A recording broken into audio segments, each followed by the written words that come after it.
Iniciando entonces grabación.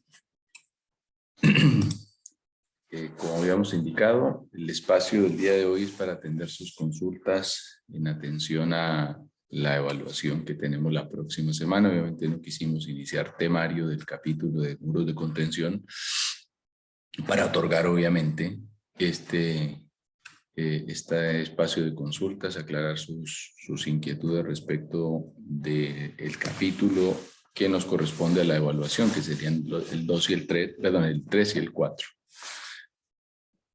Así que estoy atento a sus consultas.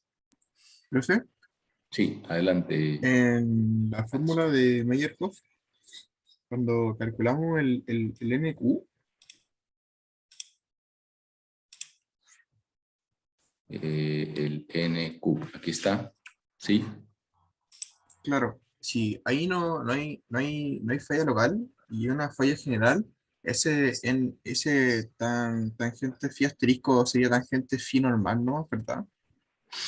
Eh, sí, quizá este asterisco, y qué bueno la observación, porque este asterisco quizá puede confundir. Sí, quitémosle el asterisco acá en la ecuación para evitar. Claro, si yo tengo el phi modificado producto de la falla local, todo donde haya phi se vuelve phi asterisco o phi prima y todo donde esté el c se vuelve cc modificado.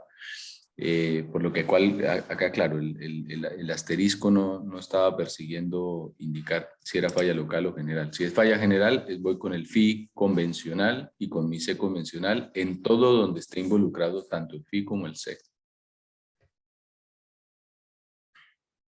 Ah, ya, muchas gracias, profe. Perfecto. ¿Alguna otra consulta? Cristóbal abrió el micrófono. No, profe. Perfecto. Hans, adelante. Profe, otra consulta que tenía, cuando calculamos el asentamiento de fundaciones por Woodland y Woodbridge, creo,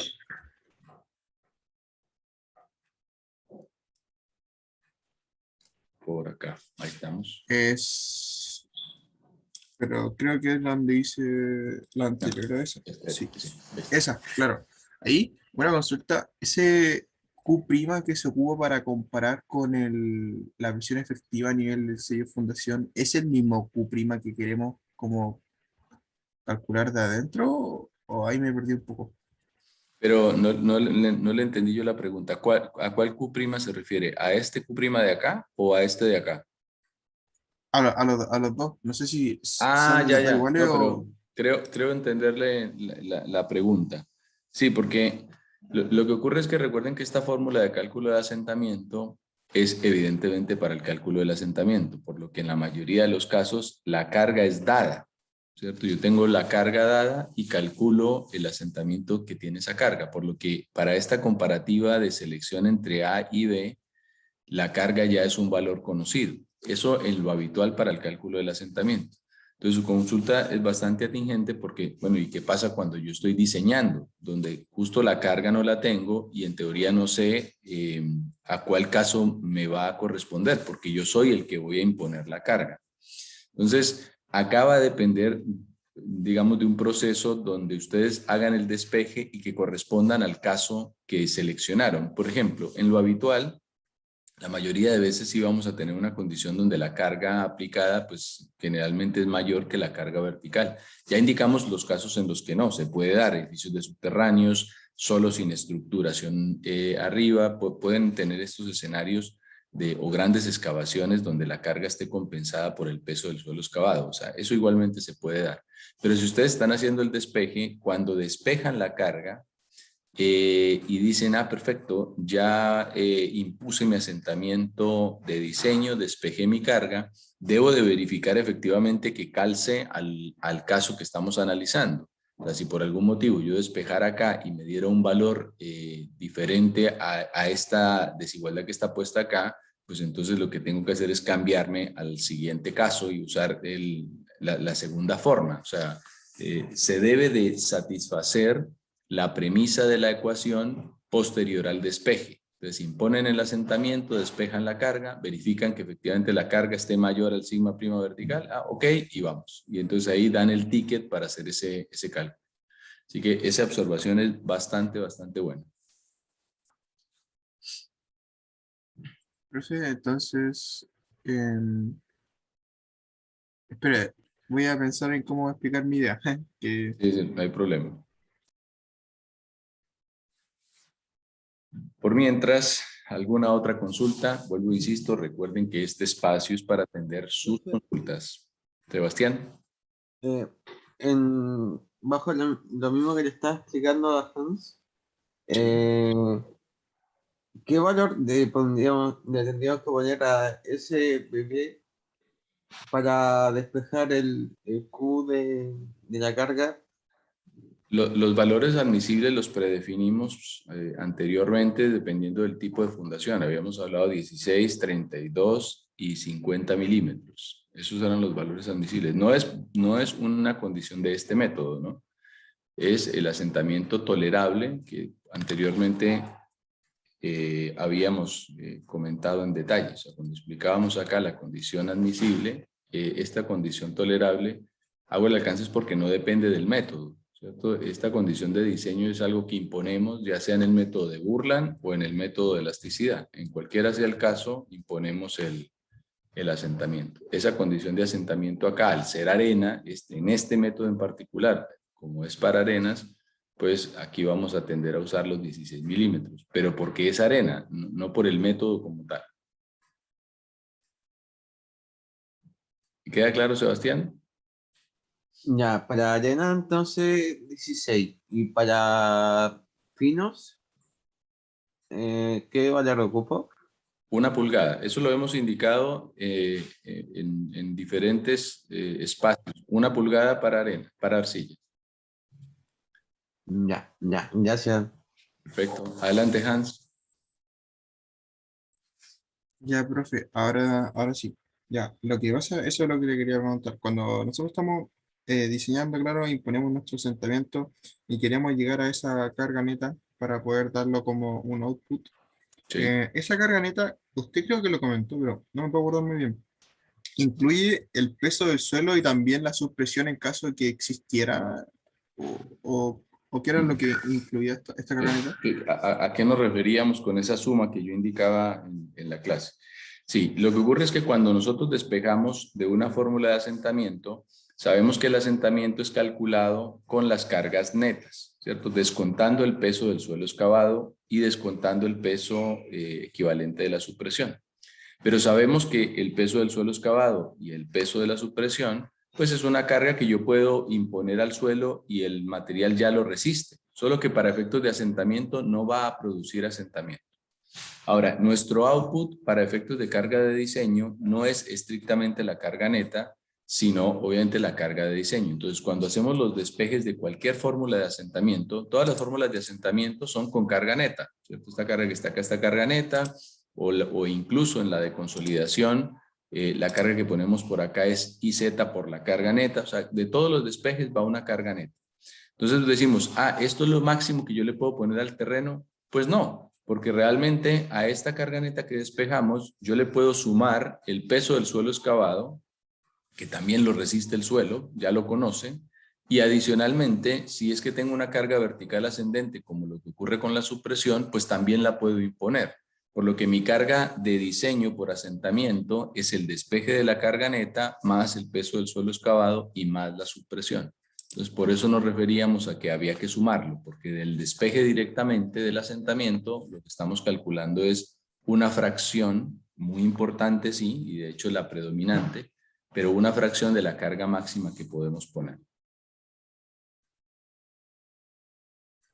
Ya, profe, muchas gracias. Perfecto, Hans. Nicolás tenía pregunta. Hola, profe. Buenos días, Sí, cuénteme. tengo dudas con la carga admisible, con la mínima y la capacidad de soporte y todo eso.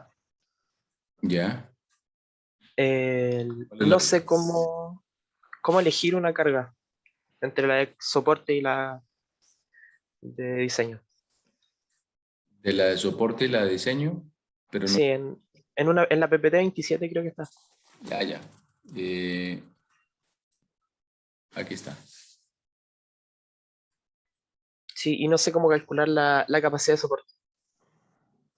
La capacidad de soporte se Sí, calcula ahí. con el método de capacidad de soporte, ¿no? O sea, con la fórmula de capacidad de soporte obtengo la capacidad de soporte. Que no le entiendo la pregunta, porque es la ecuación de capacidad de soporte. O sea, Sí, pero no se dividía en un factor de seguridad. O me confundí. ya le entiendo, ya. Ahora ya le entiendo la Ahí, pregunta. ahí tengo dudas. Ya, perfecto. Ahora sí, que no le entendía a dónde apuntaba la pregunta. Sí, el valor admisible, lo que uno llama admisible. Sí, sí, y creo que por aquí va un poco, espero haber entendido bien. La condición de admisibilidad, si somos bien rigurosos en términos de output final, es carga de diseño. Eso es lo que nosotros finalmente entregamos como output final. O sea, la mínima de todas es lo que llamamos la carga de diseño, la de diseño. Entonces, la condición de admisibilidad, que también está puesto acá como carga admisible, viene siendo el valor, la magnitud mínima que proviene del camino de la resistencia y del camino del asentamiento. Entonces, en el camino de la resistencia, la carga última, como indicaba, la calculamos en términos de la ecuación general, ¿cierto?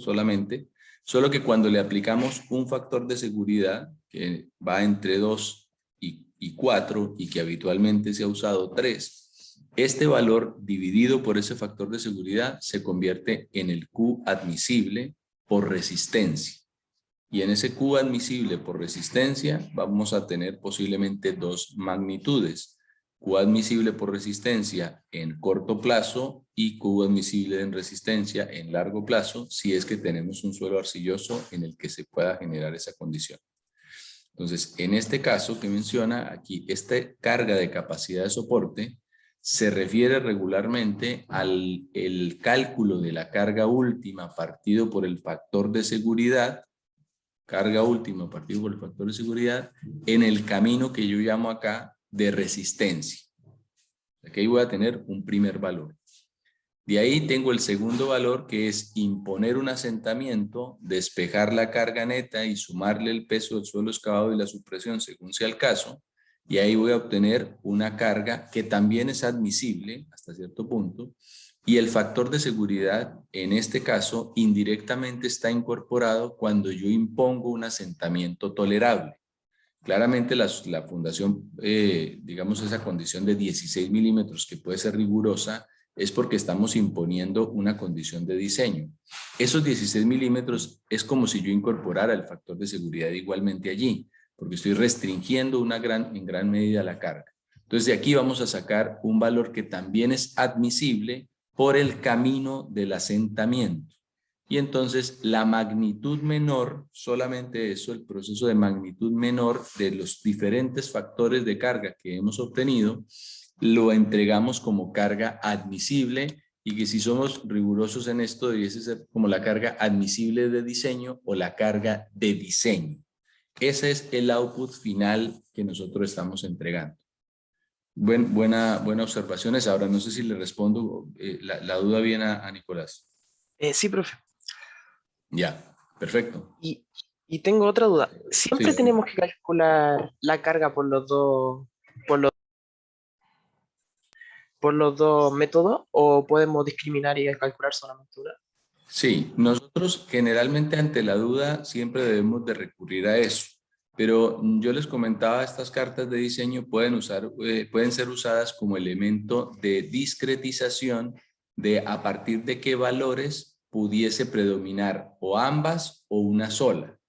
Entonces, por ejemplo, para anchos, que generalmente, digamos, dependiendo del enterramiento, sí, pero pongámonos en el escenario de un DSUF partido por B de 1, para anchos de fundación de hasta 2 pies o que se encuentren, digamos, en este rango de pendiente, en la zona donde está la pendiente, acá en esta zona uno debe de hacer generalmente la verificación por las dos vías, por una vía de capacidad de soporte y por una vía de asentamiento. Si la zapata es realmente muy pequeña, 50, 40 centímetros, lo más seguro es que esto esté controlado más por capacidad de soporte que por otra cosa.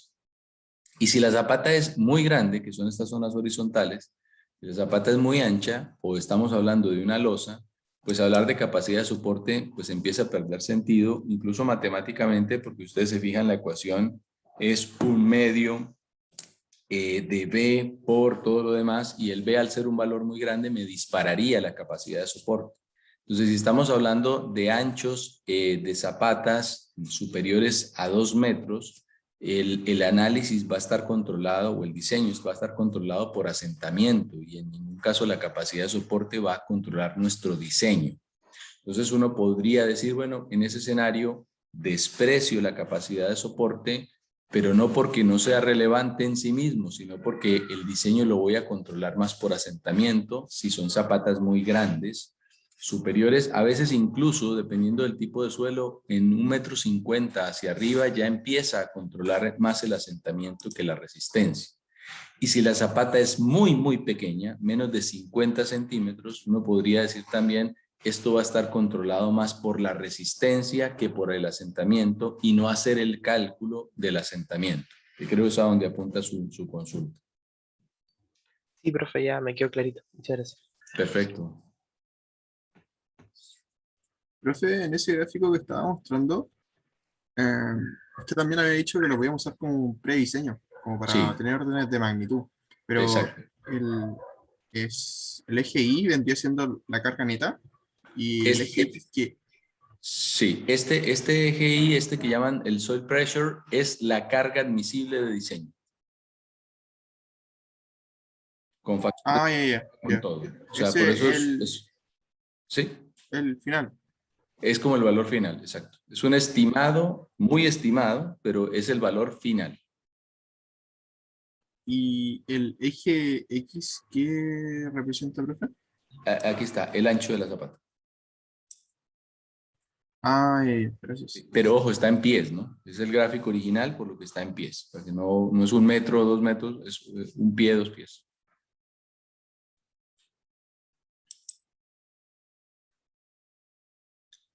Perfecto. ¿Alguien tenía una pregunta? No sé si se bajó la mano accidentalmente o ya se aclaró la duda. Sí, ¿Profe? profe, yo tenía la mano levantada. Ahí bajé la mano. Perfecto. Diego, adelante. ¿O no? No, si era una duda parecida, ya la aclaré. Perfecto. Ya. ¿Alguna otra consulta? Hans quedó con la mano levantada. ¿Profe? Se quedó levantada, pero igual tenía la última pregunta, profe, Adelante. que es la 37.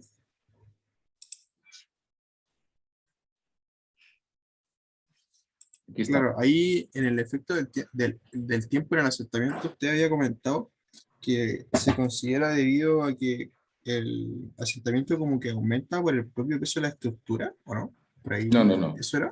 O sea, No. habló algo del creep, que el creep como que no me quedó tan claro. Exacto. Eso era. Recuerden que el creep es un fenómeno que se produce en todos los tipos de suelo, más en unos que en otros, y que es básicamente una deformación que se mantiene en el tiempo a igual carga, debido a las propiedades viscoplásticas que tiene el suelo. Es decir, yo tengo una carga, se produjo el asentamiento que correspondía, se deja esa carga sin ninguna alteración, y lo que se ha observado es que por ese efecto viscoplástico que experimenta el suelo, hay una deformación adicional que se puede generar. Entonces, la mayoría de estos métodos incorporan un factor que persigue mayorar una cierta cantidad de la deformación producto de ese efecto del creep. Eso es lo que considera eso, pero a igual carga, a igual carga.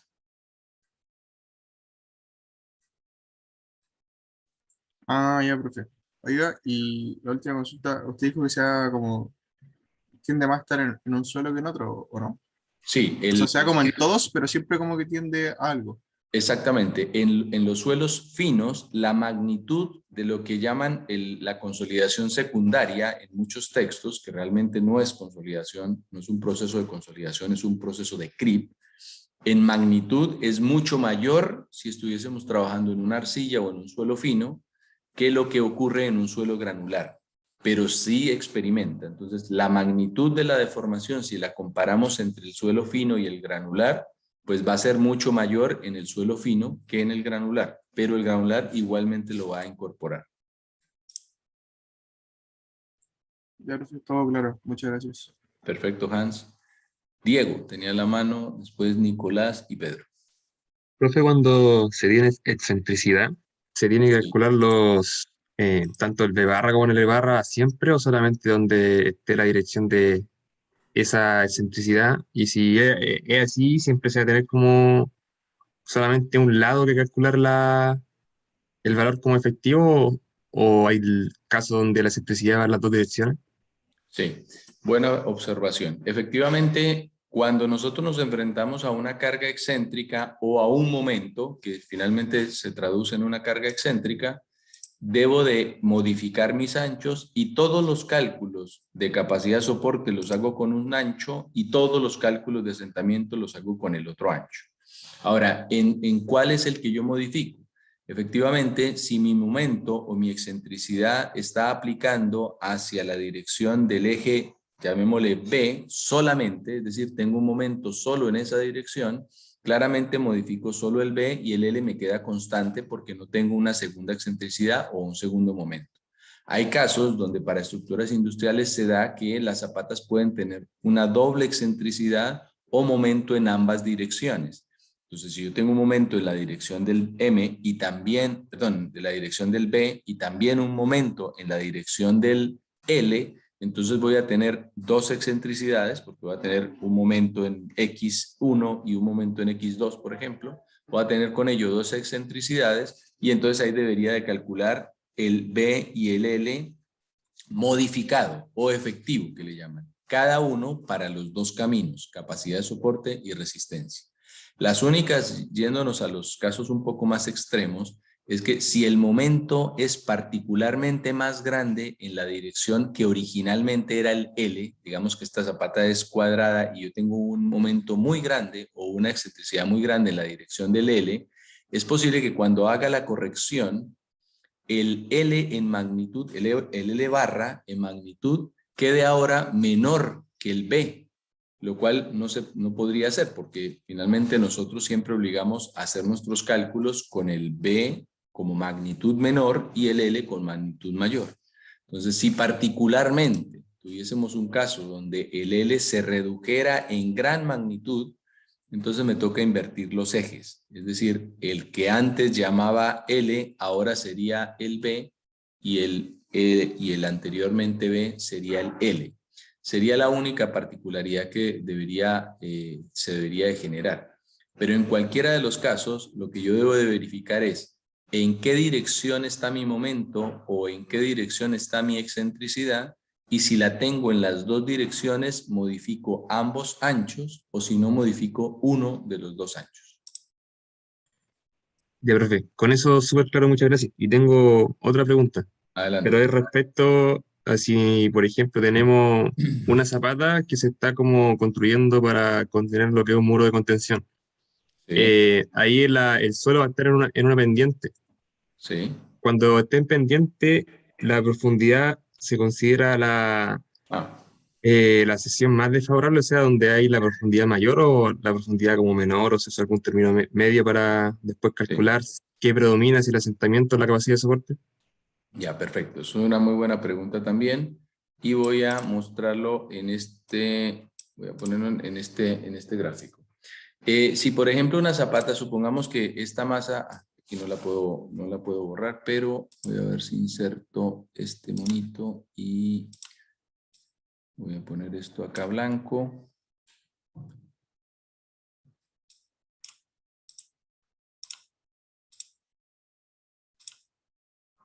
Y sin contorno. De cierto modo es similar a esto. Usted me está ejemplificando. Creo que podemos estar en una ladera, que es el ejemplo que usted menciona, y no necesariamente para un muro de contención podríamos tenerlo. En algunas situaciones uno tiene zapatas en zona dependiente que tienen diferente de su F, que me imagino es a donde usted apunta con su consulta.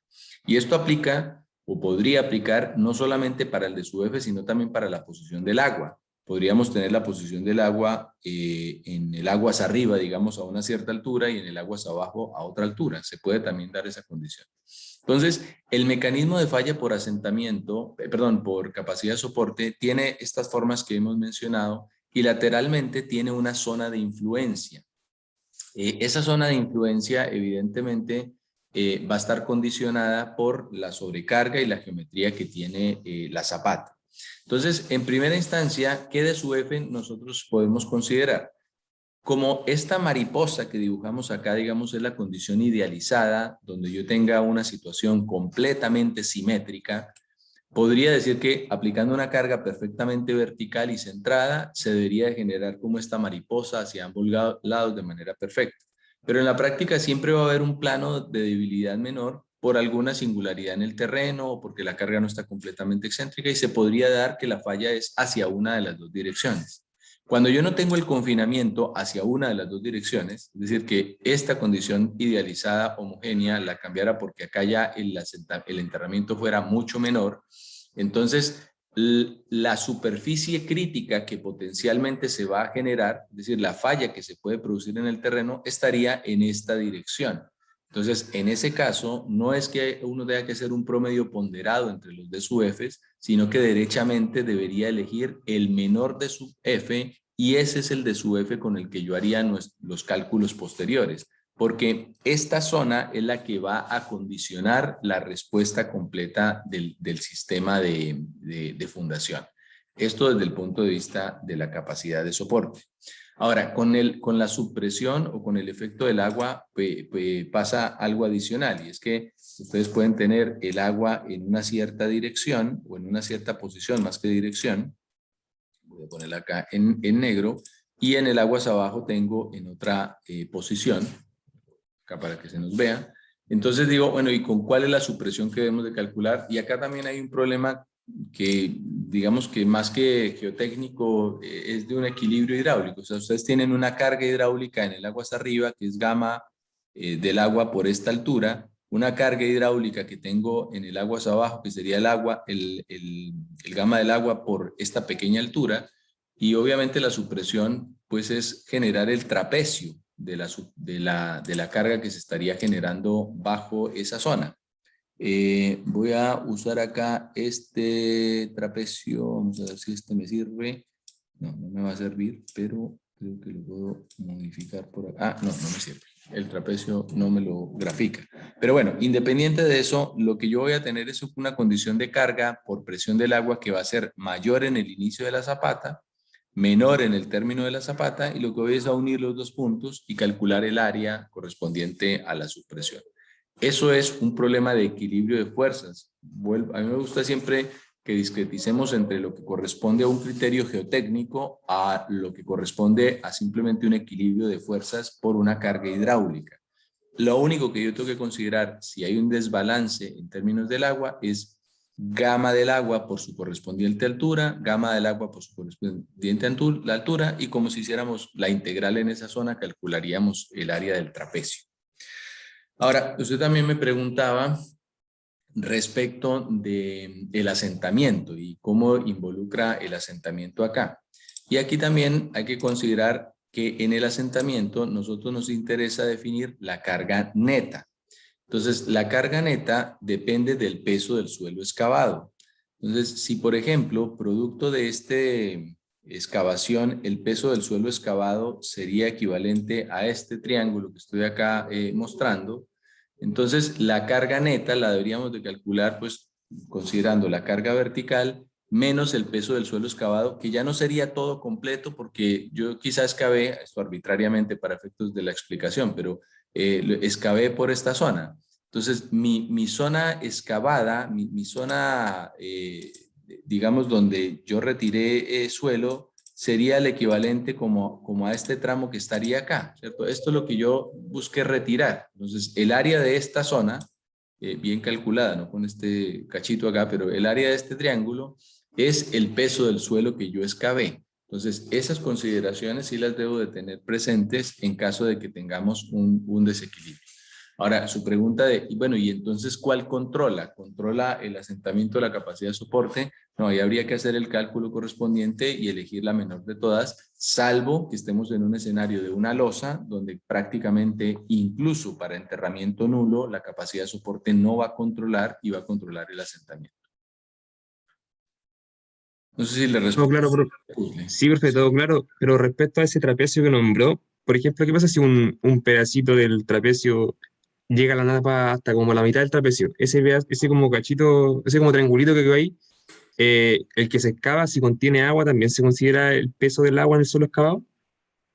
Sí, claro que sí, exacto. La supresión la tengo que considerar con el trapecio que corresponda, incluyendo el agua, efectivamente. Ya, profe, todo claro, muchas gracias. Perfecto, Diego. Nicolás seguía en la lista. Sí, profe, tengo una duda con el asentamiento. El E0 que ocupamos es el E0 que está a la altura del DF, ¿no? Exactamente, es Y el, sí, perdón. en cota cero que le llamábamos acá, por eso la nomenclatura, yo dejé la nomenclatura original, pero efectivamente puede confundir, pero acá la cota cero para efecto de asentamiento es el nivel del sello de fundación, efectivamente. ¿Y siempre es ahí o hay algún caso más conservador o alguna No, no, discrepancia? no. No, porque Ya, el objetivo de definir este cero y esta digamos, tendencia del módulo es considerar el efecto de la variación de la rigidez con la profundidad y la zona en la que esa influencia afecta al asentamiento es desde el punto donde la fundación se apoya. Y el punto de la cota cero del sistema de fundación para efectos de asentamiento es el sello de fundación. Entonces siempre va a estar puesto en ese punto. Las únicas consideraciones simplificadas en relación a esto es que uno esté idealizando a un suelo en el que la rigidez no varíe en mayor magnitud con la profundidad, entonces el K es cero y el E0 o el E a cualquier otra profundidad sea básicamente el mismo. Entonces ahí en ese caso ya pierde sentido hablar de E0 o de otro E porque finalmente todos son la misma magnitud, pero sería la única consideración que uno podría tener en ese caso. profe, muchas gracias. Perfecto. Pedro continuaba en la lista. Profe, tengo una duda con respecto a la distorsión angular, que esta ocurre en todos los tipos de suelos y si fuera así, ¿en cuál ocurre como, en cuál suele haber más distorsión angular que en otros? ¿En los Perfecto. granulares, arcillosos? Sí. Buena consulta, porque la distorsión angular no es una respuesta o una variable que sea acuñable a la parte del suelo, sino más bien a la respuesta estructural. O sea, la distorsión angular lo que va a acusar es alguna clase de inclinación o de afectación en la estructura. Eso es lo que es la distorsión angular, es una diferencia de deformación entre dos puntos que pueda generar una inclinación de la estructura. Entonces, la distorsión no es una propiedad o una respuesta propia de un tipo de suelo. Todos pueden experimentar distorsión angular y la mayor distorsión se va a generar entre mayor discrepancia o heterogeneidad tenga en el suelo. Si tengo dos zapatas contiguas, perdón, y las variaciones en la estratificación son muy marcadas, es decir, en el suelo 1 o en la zona de la zapata 1, digamos, tengo un material y en la zona de la zapata 2 tengo otro material, lo más seguro es que voy a obtener una distorsión angular mucho más marcada, porque el suelo en la zapata 1 se va a deformar de una manera diferente al de la zapata 2 y eso se va a traducir en una diferencia de asentamiento. Entonces, no es acuñable más a un tipo de suelo que a otros. Es una respuesta de nuestro sistema de fundación y estamos geotécnicamente buscando evitar que la deformación entre dos puntos sea tan marcada como para que me produzca alguna falla en la funcionalidad estructural. Ya, profe, muchas gracias. Ahí me quedó Perfecto. clarísimo. Perfecto, Pedro. Hans tenía pregunta. Profe, sí, que cuando vimos, es lo mismo que le había comentado hace un ratito, las cartas de diseño para como tener algo, un prediseño, tener una idea.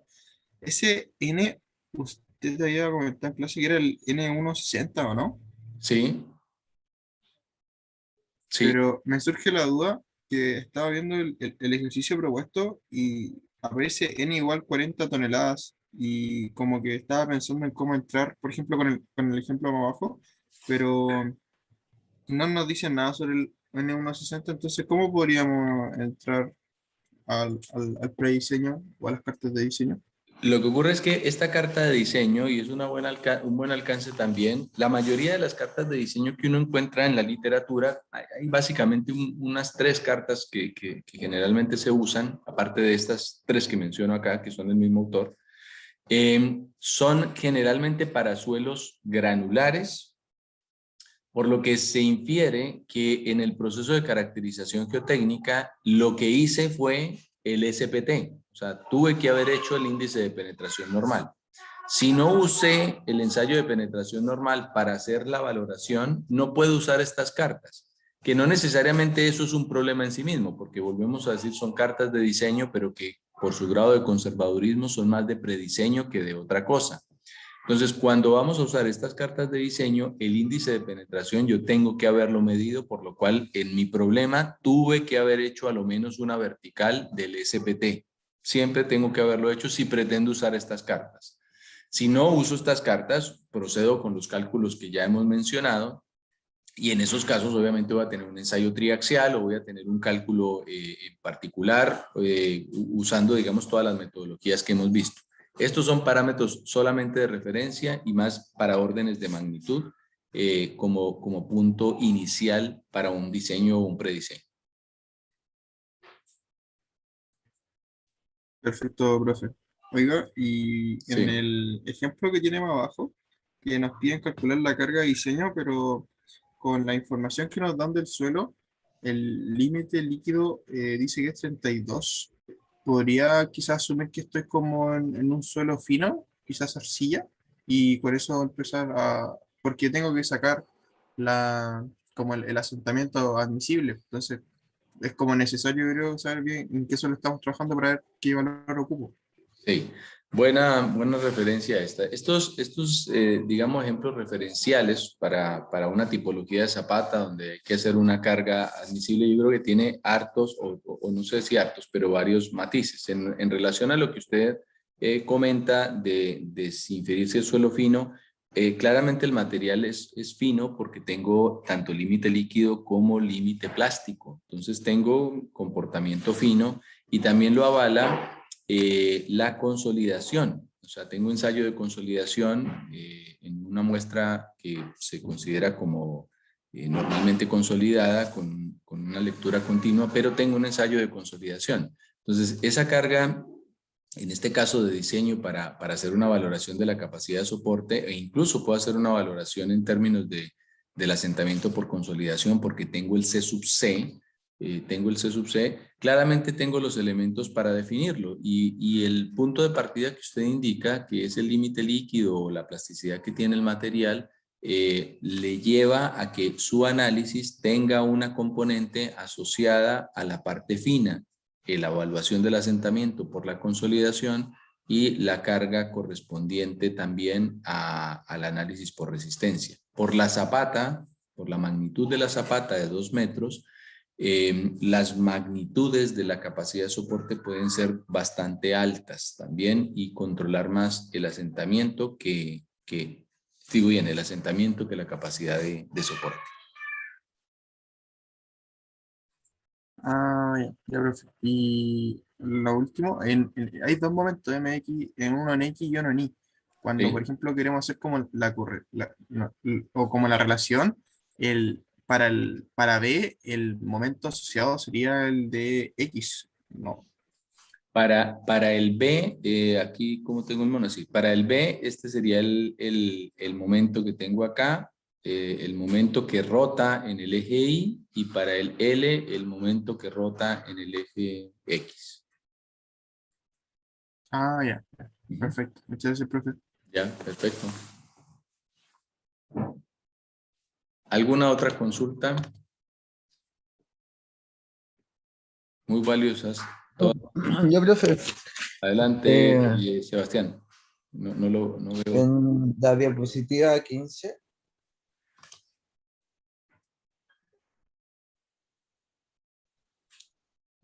15, aquí estamos. ya, tenía duda cuando L es mayor que B, pero, pero no es 6 veces mayor, como que está entre la primera y la segunda. Como, ¿qué Sí. tengo que hacer? Es que este método no se puede usar en estos casos. Recuerden que esta es la ecuación general de Terzaghi que se basa exclusivamente en estas consideraciones. Por eso se crean las posteriores fórmulas que involucran los factores de forma. Pero la fórmula original de Terzaghi se presentó para mostrar la secuencia del comportamiento de la ecuación general de capacidad de soporte. Cuando nosotros tenemos una geometría que no la satisface la ecuación general, debo de usar los métodos que sí lo incorporan. Y en este caso, Meyerhof o Bessick o Brinhansen o cualquiera de los otros métodos que usted encuentra en la literatura incorporan los factores de forma que son los que le permiten considerar la geometría de cualquier, digamos, ancho de relación B por L. Ah, ok. Y la Meyerhof, hay que ocupar la cohesión y el ángulo de flexión de Tenado, ¿no? Eso no tiene que ver con Meyerhof. Todo lo correspondiente a la condición drenada o no drenada depende de las condiciones del suelo, no de la teoría. No de la teoría de cálculo de la capacidad de soporte. Si usted va a hacer un análisis en el corto plazo, pues debe usar los parámetros no drenados y eso va a depender de las condiciones del material y de lo que en su momento evaluamos con respecto de las propiedades de resistencia al corte. Pero no es propio de Meyerhof. Es decir, yo podría usarlo en Meyerhof, en Terzaghi o en cualquier metodología. Dependerá de lo que yo requiero, el que yo haga un análisis con phi y c total o phi y c efectivo, dependiendo de lo que yo requiera. Claro. Ya. Y como bueno, en los factores de capacidad de soporte de Terzaghi, en casi todas las ecuaciones está phi, y como que su importancia es como la forma de las partículas del suelo, ¿no? Como la geometría. No, el ángulo de fricción no tiene que ver, o sea, está influenciado por la geometría de las partículas, pero lo que persigue básicamente es el roce entre partículas. Determinar cuál es la fuerza de roce que se genera entre las partículas. Su magnitud está condicionada, como vimos anteriormente, por diferentes variables, forma, la geometría, la mineralogía y demás.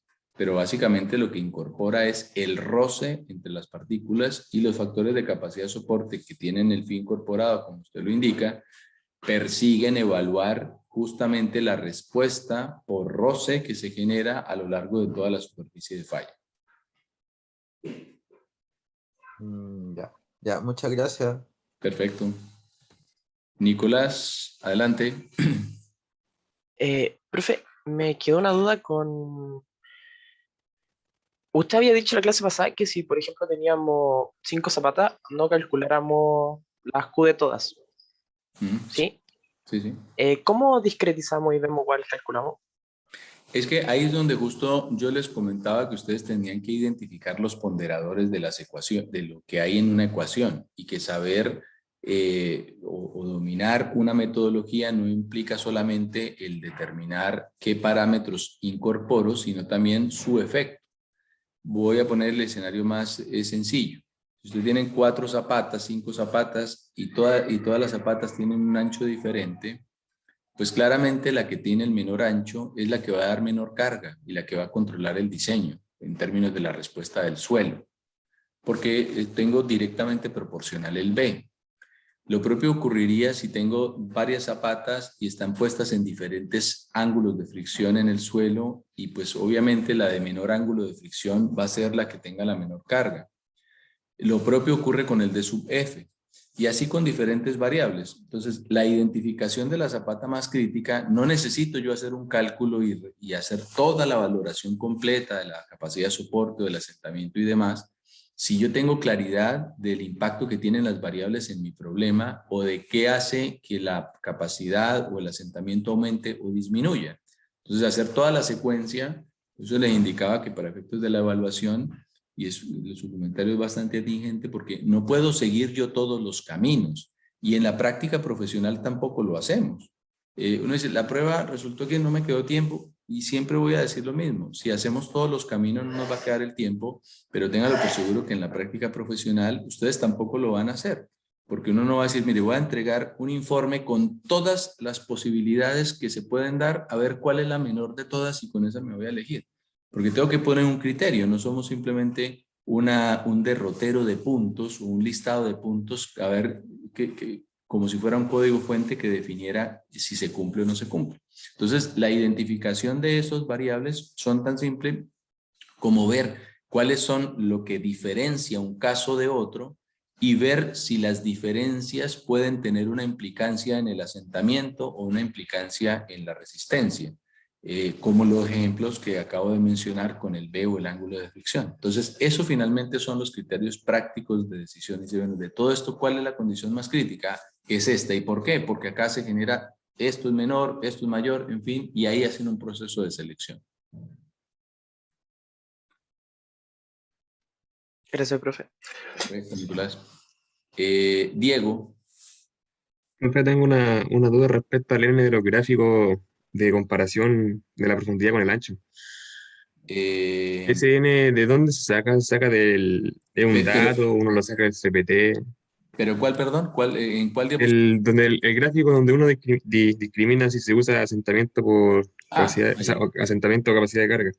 El gráfico de los abacos que usamos de referencia, Ese. Sí, ese N, el N60, el N60, ¿qué N es? El N160. Ese método, ese es el N160 estimado dentro de la zona de influencia de la zapata, es decir, como un promedio bajo, desde el sello de fundación hasta la zona de influencia de la zapata. Recuerden que la zona de influencia es entre B y 2 veces B. Entonces, el N160 a la profundidad que se está estudiando de la zapata. En el bulbo. En el bulbo. Un promedio dentro del bulbo. Exacto. Ya, perfecto. Muchas gracias. Ya, perfecto. Cristóbal.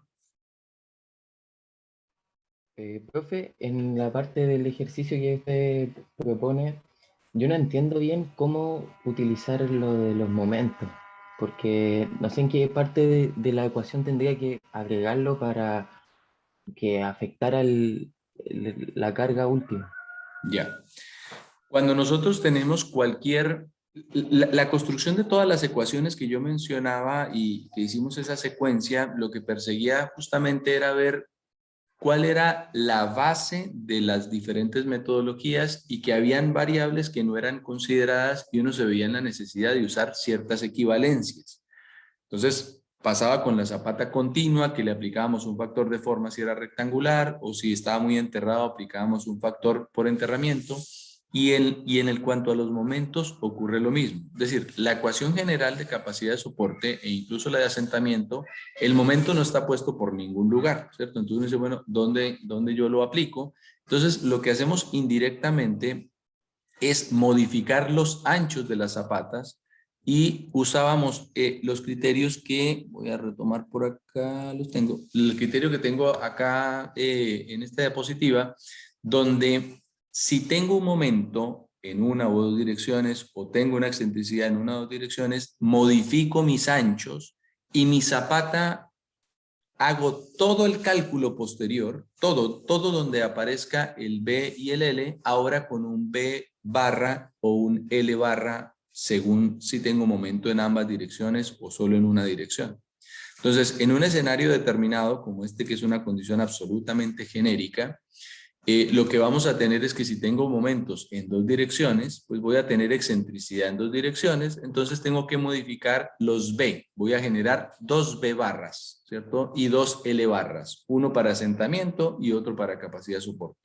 Entonces su consulta es, bueno, ¿y dónde está eso involucrado? ¿No? Como su problema ahora se convirtió en una zapata, su zapata que tenía originalmente una forma de B por L con momentos en X y en Y, o en X1 y en X2, ahora se va a convertir en una zapata que no tiene momentos, pero que tiene anchos B barra y L barra. Y entonces en todos los cálculos donde aparezca el B barra, perdón, el B en capacidad de soporte, o ahí me Meyerhoff, todo donde aparezca el B ahora es B barra, y hace todo su cálculo y ahí indirectamente se considera el efecto de la excentricidad o el momento para efectos de la carga última, carga admisible por resistencia. 2 veces B medios menos E. Y si estamos haciendo la evaluación por asentamiento, todo donde aparezca el B, ahora tiene que ser un B modificado, B barra o L barra, calculado como el ancho en compresión, es decir, 3 veces B medios menos E, y entonces hacemos el cálculo equivalente con la misma ecuación e indirectamente se produce la reducción y la consideración del efecto del momento o de la excentricidad en el cálculo del asentamiento. No sé si aclara eso su consulta. Sí, profe, es que no lo había entendido bien, pero ya lo había explicado usted, solo que yo no había captado.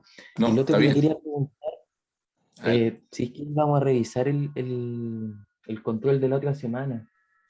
El control, sí, lo que ocurre es que el profesor me comentó justamente que quería dar el tiempo para explicarlo bien y ayer se había quedado corto, bueno, terminó, digamos, su ejercicio, pero efectivamente él va a va a darse el tiempo el día martes para aclarar las consultas del control de hoy y del control pasado, para que no vayan a tener ninguna duda previo a la evaluación. Entonces, en el escenario del taller, porque nosotros ya no nos vemos, porque el lunes es feriado, pero el martes el profesor también estaría allí y tiene el compromiso ahí de checar los 2 controles, el de hoy y el pasado, para aclarar cualquier duda. Ya, profe, muchas gracias. Perfecto. ¿Profe? Sí, pero Pedro Hoy está... día, Ajá. Permítame un segundito. profe, no, si no es de materia. Hoy día hay controles que había entendido de la clase pasada que iba a ser como consulta nomás. No, No, caché. la programación de los controles está puesto en el aula desde el primer día de la clase. Lo que indiqué yo respecto de las consultas era en la clase, ¿cierto? Nuestro tema ya había culminado porque terminamos el capítulo y el espacio obviamente para aclarar las consultas era hoy en general, pero nuestros controles siguen la programación que está preestablecida. Ya, profe. Gracias. Perfecto, Hans. Pedro tenía pregunta, o Cristóbal quedó con la mano arriba, creo. Profe, Pedro, es adelante. que me quedó una duda con lo que preguntó un compañero de antes, Sí, sí, que si tenemos, por ejemplo, 5 zapatas, en el caso de ser, suponiendo que el suelo es igual en donde están las 5, sí, pero la forma es distinta. sí. Dijo que la zapata con menor ancho sería como la que manda, pero no me quedó claro por qué. ¿Por qué sería lo con menor ancho? Porque en la fórmula de capacidades, en la de menor ancho para cálculo de capacidad de soporte, porque es directamente proporcional la carga última, solamente por eso. Carga última un medio de gamma B, y si tengo menos B, pues voy a tener menos carga última por resistencia. Es básicamente eso. Ah, ya, ya. Y Sí, como tengo que sí. escoger como el valor mínimo, al final sería ese. Sí, por eso decía que es como la línea de tendencia en función de las diferentes variables. Esto que acabo de mencionar es quizá más matemático que otra cosa. Lo propio ocurriría porque esto que acabo de mencionar es para capacidad de soporte, ¿cierto? En asentamiento también tengo las mismas consideraciones en términos del ancho, y entonces yo digo, bueno, ¿cómo pondera mi ancho en la ecuación, ¿cierto? Entonces acá tengo el B también directamente proporcional al asentamiento. Entonces, mayor B, mayor asentamiento, y ahí empezamos a construir nuestra idea respecto de la tendencia. Pero ese ejercicio que me consultaban respecto de las fundaciones es lo que yo les sugiero que ustedes hagan, pero en absolutamente todo lo que hacemos en ingeniería. Particularmente lo que estamos haciendo ahora pues en este curso, lo asocio a la capacidad de soporte y al asentamiento por el momento. Pero esa tendencia de la implicancia de nuestras variables es absolutamente fundamental para construir nuestros criterios profesionales. Es lo que nos permite decir, no hay problema, bájale un cachito a esto, o no hay un problema, o hay un problema importante, esto no lo pueden descontar. Todo eso hace parte de lo que nosotros estamos fomentando como criterios de formación del ingeniero, y es fundamental que cuando ustedes elijan una ecuación, por eso los ejercicios en términos matemáticos, las ecuaciones en general son relativamente simples, pero usted tiene que empezar a jugar. Yo lo he mencionado en diferentes espacios, bueno, usted no todos, en diferentes espacios donde pongan diferentes anchos. ¿Cuánto es poco? ¿Cuánto es mucho de este valor? Voy a poner el valor extremo, voy a poner el valor más bajo y empiezo a ver cómo se comporta esto. Eso es un poco lo que debemos de hacer con los diferentes métodos que nosotros estemos usando. En ingeniería, particularmente, obviamente yo los contextualizo a nuestro curso, pero yo creo que en ingeniería en general debemos hacer eso. Si tengo un método, ya, ¿cuánto es mucho, cuánto es poco de estos parámetros? Entonces, eso es mi sugerencia. Obviamente este ejercicio o este ejemplo referencial es muy referencial. Ustedes saben, los escenarios de las evaluaciones que tenemos son una construcción de una situación. Tengo una situación donde nos preguntan cosas y yo debo de ir a identificar qué es lo que yo requiero. Creo que el espíritu de todo lo que hemos buscado o he buscado explicar ha sido siempre en el contexto de ciertas realidades. ¿Qué pasa si tenemos tal situación? Y ahí necesitamos ir construyendo nuestro problema. Ese proceso de construcción es absolutamente fundamental. Estamos generando nuestros criterios de ingenieros.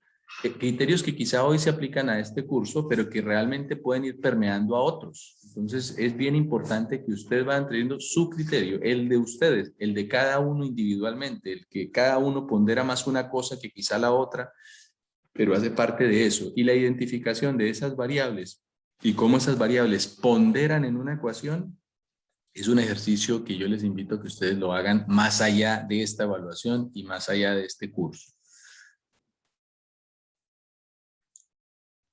Ya, profe, muchas gracias. Me quedó Perfecto, claro. Pedro. ¿Alguna otra consulta? Es bien importante también en esta línea de los órdenes de magnitud que ustedes tengan de referencia órdenes de magnitud.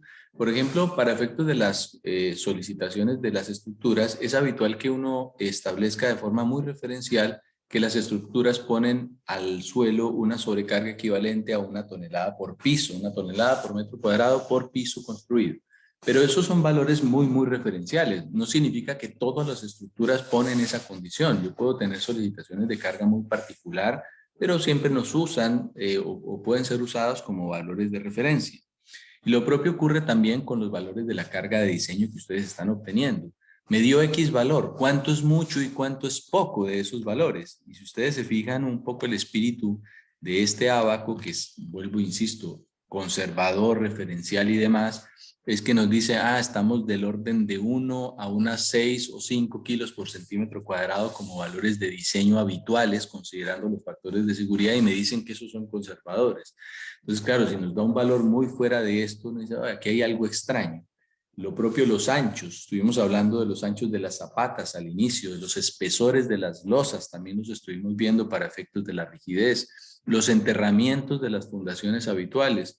Todos esos variables hacen parte de la identificación de los órdenes de magnitud que nos conviene evaluar.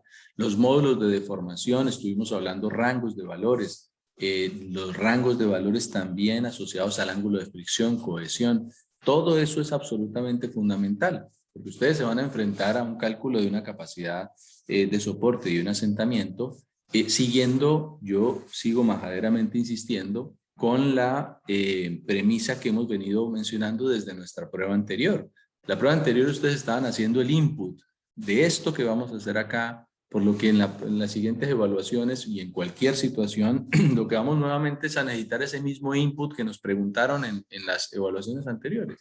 Siempre vamos a tener un escenario con esa secuencia, que era lo que mencionaba yo con los ejercicios de matemáticas, donde quizá uno le hacían, en algún momento le hicieron una prueba donde solo había que factorizar y en otras pruebas empiezo a factorizar y hacer una serie de cosas más. Aquí entra el mismo escenario y hay que tener control de eso que estamos calculando. Es decir, en este caso me aplica este camino y debo de elegir este camino. Yo sé que el tiempo al momento de la evaluación siempre es un tema, pero nosotros para efectos de digamos, del proceso de identificación de que tengan los criterios claros, se deben elegir un camino. No pueden elegir todos y la mayoría de veces se eligen varios caminos y claramente el tiempo no hay para ello.